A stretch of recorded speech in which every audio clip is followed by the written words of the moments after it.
The security guard barely looked up from his clipboard as the woman in faded jeans and a worn flannel shirt approached the checkpoint at Fort Bragg's Special Operations Command building. "Ma'am, this is a restricted facility. You'll need to turn around." His tone carried the casual dismissal reserved for civilians who'd wandered too far from the main gate. The woman simply pulled out a manila folder and set it on his desk without a word. Want to know what happened when he opened that folder? Hit that subscribe button and tell us where you're watching from in the comments below. Sarah Chen had the kind of weathered face that spoke of long days under foreign suns and longer nights in places that didn't appear on any map. At 47, her black hair showed premature streaks of silver, pulled back in a simple ponytail that revealed a thin scar running from her left ear to her jawline. She wore civilian clothes with the same precision others might don. A uniform every piece served a purpose. The flannel shirt was thick enough to conceal the Kevlar vest underneath. The jeans were reinforced at stress points, and the worn hiking boots had been resoled twice but remained silent on concrete floors.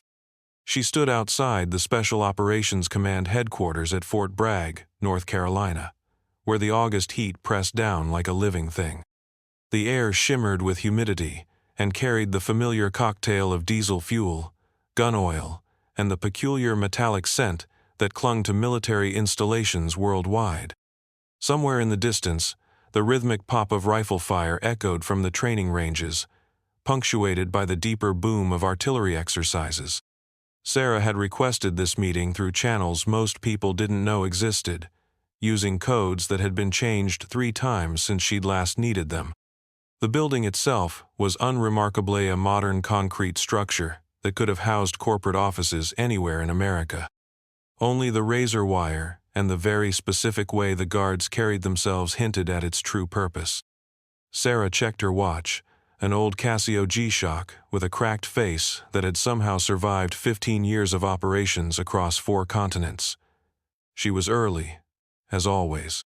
Punctuality had been drilled into her at West Point, refined through Ranger School, and perfected during her time with units that didn't officially exist. The manila folder in her hands contained documents that would change everything, but for now, she was just another middle-aged woman in civilian clothes, invisible to the young soldiers who passed by with the confident stride of those who'd never doubted their place in the world. "Hey, lady." The voice belonged to Specialist Kevin Morrison, 23 years old and fresh from his second deployment to Afghanistan. He swaggered over with the kind of confidence that came from wearing the uniform and being surrounded by others who did the same. "You lost or something?" The visitor center's back that way. He pointed toward the main gate with a smirk that suggested he found the situation amusing. 2 of his buddies followed Sergeant Jake Williams, a year older but carrying himself like he owned the base, and Private First Class Danny Reeves, barely 21 and eager to impress his seniors. They formed a loose semicircle around Sarah, not quite threatening but clearly establishing their territory. "This is a restricted area, ma'am," Williams said, emphasizing the ma'am in a way that stripped it of any respect. "You can't just wander around here because you saw it in a movie or something." Sarah remained silent, her expression neutral. She'd learned long ago that some battles weren't worth fighting, especially when you knew you'd already won the war. "Maybe she's one of those military groupies," Morrison whispered to Reeves, just loud enough for Sarah to hear. "You know, the ones who hang around the gates trying to pick up soldiers." Captain James Harrison emerged from the building, having spotted the commotion through the window. At 32, he was young for his rank, but carried himself with the authority of someone who'd earned his position through competence rather than politics. "What's the situation here, Sergeant Williams?" Williams straightened. "Sir, this civilian seems to be lost. We were just directing her to the proper exit." Harrison looked at Sarah with the practiced eye of someone who'd learned to read people quickly and accurately. Something about her stillness, the way she held herself, suggested more than civilian confusion. But protocol was protocol. "Ma'am, I'm Captain Harrison. I'll need to ask you to leave this area unless you have official business here." Sarah nodded once and handed him the manila folder. "I have a 1400 appointment with Colonel Martinez." Harrison frowned as he opened the folder, expecting to see standard visitor paperwork. Instead, he found documents that made him blink twice and read again more carefully. His expression changed subtly, but the young soldiers missed it entirely. "Right," Morrison said with a laugh. "And I have a meeting with the Joint Chiefs. Come on, lady, time to go." He reached for Sarah's arm. That's when Sarah pulled back the left sleeve of her flannel shirt. The tattoo was small, barely 2 inches square, but to those who knew what they were looking at, it might as well have been a billboard. The number 160 was inked in simple black numerals above a stylized pair of wings. Below that, in even smaller script, were the letters NSDQ, Night Stalkers Don't Quit, the motto of the 160th Special Operations Aviation Regiment. But it wasn't the tattoo that made Harrison take a step back. It was the scar tissue that surrounded "I told Burns" that spoke of an aircraft fire survived, and the puckered mark of shrapnel that had come too close to major arteries. These weren't the kinds of injuries you got from a training accident. Master Sergeant Rodriguez happened to be walking by and caught sight of the marking. He was old-school Army, with 24 years of service that included 3 tours with special operations units. He stopped dead in his tracks.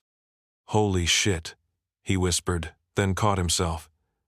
"I mean, excuse me, ma'am, but that ink, where did you serve?" Sarah met his eyes directly for the first time since arriving. "Kandahar, Bagram, some places that don't have names on maps." The atmosphere shifted like air pressure before a storm. Morrison and his friends suddenly looked less certain, while Williams found himself studying Sarah's face with new attention. The scar along her jawline suddenly looked less like an accident and more like the kind of injury that came with hazard pay. Rodriguez pulled out his cell phone and made a quick call. "Colonel?" "Yes, sir." "She's here." "And sir? I think you're going to want to see this personally." Within 5 minutes, Colonel Martinez himself appeared at the entrancea, a rare occurrence that sent ripples through the nearby personnel. At 51, he was career special operations, with the kind of tan that spoke of years in desert climates and the efficient movements of someone who'd learned that wasted motion could mean wasted lives. "Miss Chen," he said, offering his hand, "I've been looking forward to this conversation for a very long time." Sarah shook his hand once, firmly. "Colonel, I have the files you requested." "Outstanding. Rodriguez, please escort these gentlemen back to their duties." It wasn't a request. As the younger soldiers reluctantly dispersed, Martinez turned to Captain Harrison. "Jim, I'm going to need you to review some classified material. Are you cleared for cosmic-level intelligence?" Harrison nodded, though his expression showed he was beginning to understand this was far beyond anything he'd expected when he'd woken up that morning. Inside the secure conference room, Martinez activated the electronic countermeasures and locked the door. Sarah opened her folder and spread out documents that had been sealed for 7 years. Photos of aircraft wreckage in remote valleys, after-action reports with entire pages blacked out, medical records showing injuries that should have been fatal. "Gentlemen," Martinez said, "meet Chief Warrant Officer 3 Sarah Chen, formerly of the 160th Special Operations Aviation Regiment. Officially, she was court-martialed in 2018 for the loss of an aircraft and the deaths of 12 Special Operations personnel during Operation Jade Serpent." Harrison studied the documents, his expression growing more confused. "Sir, if she was court-martialed—" "The court-martial was theater," Martinez interrupted. "Ms. Chen was never actually convicted. The entire proceeding was classified cover for one of the most successful deep penetration operations in recent military history. For the past 7 years, she's been working in the shadows, providing intelligence on arms trafficking networks across Southeast Asia. Sarah remained quiet, letting the colonel explain. She'd grown comfortable with silence during her years undercover, when the wrong word or inflection could mean death not just for her, but for entire networks of assets who'd trusted her with their lives. Martinez continued. The crashed aircraft was actually landed successfully after taking heavy fire. The crew survival was classified to protect ongoing operations. Ms. Chen volunteered to be the public face of the failure, to take the disgrace, because it provided perfect cover for her to disappear into the criminal underworld we needed to penetrate. Harrison felt his worldview shifting. So she's been operating alone for 7 years? With everyone believing she was disgraced and discharged? Not alone. Sarah spoke for the first time since entering the room. But with very few people knowing the truth, my family thinks I'm a failure. My old unit believes I got their friends killed. That was the price of the mission. Martinez pulled out a secure tablet and showed them surveillance footage from various Southeast Asian cities. Sarah appeared in frame after frame, sometimes as a mechanic in a shipping port, sometimes as a translator in a back-alley arms deal, sometimes as just another Western expatriate drowning her sorrows in a bar where the wrong people felt safe to talk. During her time undercover, Martinez explained, Ms. Chen provided intelligence that led to the disruption of 14 major arms trafficking networks, prevented 3 terrorist attacks, and resulted in the seizure of over $50 million in illegal weapons. She did this while maintaining perfect cover, with zero support from official channels. The colonel activated another screen, showing a map of Southeast Asia dotted with red pins. Each of these represents a successful operation based on her intelligence. Weapons, shipments interdicted, terrorist cells rolled up, American personnel saved. All of it accomplished by a woman the world believed was a disgraced failure. Sarah had been quiet, but now she stood and moved to the tactical display. With practiced efficiency, she began pointing to locations and speaking in the clipped, precise language of operational briefings. Bangkok, 2019.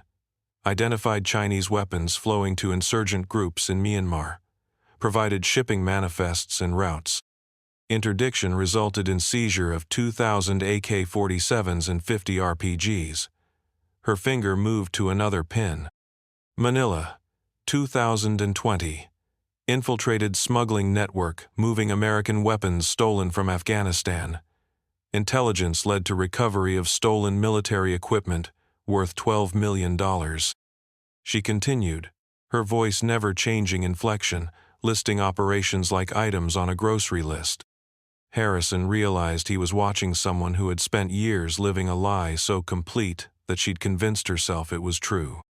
The weight of maintaining such deep cover showed in the careful way she moved, the constant environmental awareness, the slight delay before she answered any question, while she decided which identity should respond. Kuala Lumpur, 2023. Prevented shipment of surface to air missiles to terrorist cell in Philippines. 2 American helicopters would have been shot down during humanitarian mission if those weapons had reached their destination. She paused, studying a photo on the screen. That one was close. Spent 6 months drinking with the cell leader's brother to get close enough to learn the timeline. Martinez looked at Harrison. She's briefed the president twice, though he doesn't know her real name. She's saved more American lives than most Medal of Honor recipients, and until today, almost no one knew she existed. The display showed financial records, next bank accounts, money transfers, coded communications.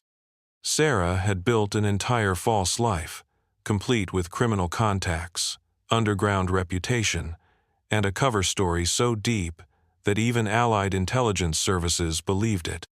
The hardest part, Sarah said quietly, wasn't the danger. It was watching the news coverage of my court-martial. Seeing my former teammates interviewed about what a disappointment I was. Reading the op-ed pieces about military standards and failed leadership. My parents stopped taking my calls after the 2nd year. Harrison was beginning to understand the true cost of the operation. Your family doesn't know? No one knows except the people in this room, and maybe 20 others across the entire intelligence community. The compartmentalization was absolute. It had to be. Sarah sat back down, suddenly looking very tired. But the mission's complete now. The networks have been disrupted, new ones will take their place, and someone else will have to watch them. I'm 47 years old, and I don't exist on paper anymore. My civilian identity died 7 years ago. Martinez nodded gravely. Which brings us to why we're here today. Ms. Chen has requested to be officially brought back from the cold. Her court-martial will be quietly overturned, her record corrected, and her service properly recognized. She's earned the right to exist again. The documents in the folder told a story that would never be fully declassified. Photos showed Sarah in a dozen different disguises across multiple countries. Financial records revealed the careful construction of criminal credibility. Medical reports documented injuries sustained during the Operation A knife wound in Thailand, burns from an explosion in Indonesia, broken ribs from a disagreement with smugglers in Vietnam. Martinez activated a final screen, showing current intelligence assessments. The networks she penetrated won't recover for years. We've maintained surveillance on the key players, and several ongoing operations are still benefiting from intelligence she developed. The ripple effects of her work will be felt for the next decade. Sarah stood again, this time moving to the window that looked out over the base. Young soldiers were conducting PT, their voices carrying across the parade ground as they called cadence. It was a world she'd been officially exiled from for 7 years, watching from the shadows as others received credit for work that built on her foundations. "I don't need medals or recognition," she said. "I just want to exist again. I want to be able to call my parents without having to lie about what I've been doing. I want to walk on an American base without people assuming I'm lost." Martinez gathered the documents carefully. "The paperwork is already in progress. You'll be officially reinstated within the month. Full back pay, corrected records, medical benefits for service-connected injuries. The works." But Harrison was still processing the magnitude of what he'd learned. The soldiers outside. They had no idea they were disrespecting someone who'd sacrificed more than most of them will in their entire careers. "That's the point," Sarah replied. "The mission required me to be someone they could dismiss, someone who looked like failure. It worked." As they prepared to leave the conference room, Martinez handed Sarah a new ID card. "Welcome back to the world, Chief Chen. Your sacrifice won't be forgotten, even if most people will never know what you gave up." The young soldiers from earlier were waiting outside, looking considerably less confident than they had an hour before. Word had spread through the base's informal networks that the woman they'd dismissed had spent an extended meeting with the colonel. In military culture, that usually meant someone had made a significant mistake. Specialist Morrison approached first, his earlier swagger replaced by genuine uncertainty. "Ma'am, we owe you an apology. We didn't know." Sarah held up a hand. "You did your job. Security protocol exists for good reasons, but maybe next time, consider that people aren't always what they appear to be." Sergeant Williams stepped forward. "Ma'am, could you tell us what we should have seen? What we missed?" Sarah considered the question seriously. The way someone stands can tell you if they've worn body armor regularly. The way they scan a room can indicate tactical training. The scars people carry aren't always accidental. She rolled up her sleeve again, showing the tattoo and the surrounding damage. "But mostly, you should remember that real warriors don't usually announce themselves. The most dangerous people I've known were the ones who looked like they couldn't hurt a fly."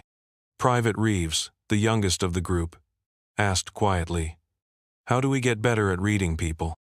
"Experience. Pay attention. Ask questions, but not the obvious ones." Sarah shouldered her bag, preparing to leave. "And remember that everyone you meet is fighting battles you know nothing about."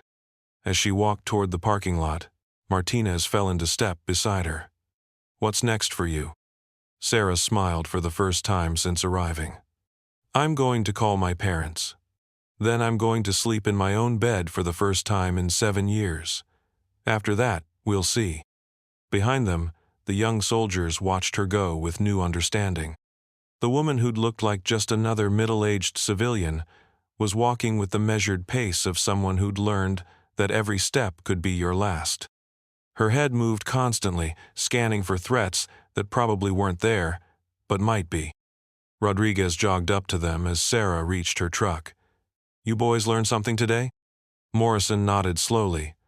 Yeah, Top. We learned we don't know as much as we thought we did. Good, Rodriguez replied. That's the first step to actually learning something.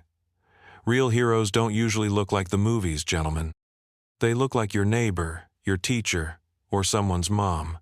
The trick is developing the wisdom to recognize quiet strength when you see it. Sarah drove off the base as she'd arrived unremarkably, in a vehicle that wouldn't draw attention, blending into traffic like she'd spent years perfecting the art of being invisible. The difference was that now, for the first time in 7 years, she was driving toward a future where she could be herself. The story of her sacrifice would remain largely classified, but the lesson was clear. In a world that often mistakes noise for strength and posturing for competence, the most profound heroism often wears civilian clothes and carries its scars quietly. Real valor doesn't demand recognition, it simply does what needs to be done and moves on to the next mission. Have you ever met someone whose true story was completely different from what you assumed? Share your thoughts in the comments below about times when you've encountered quiet heroes hiding in plain sight. And if you want to hear more stories about the unsung warriors who serve in the shadows, hit that subscribe button and let us know where you're watching from. Sometimes the most important battles are fought by people whose names will never appear in history books, but whose sacrifice makes all our freedoms possible.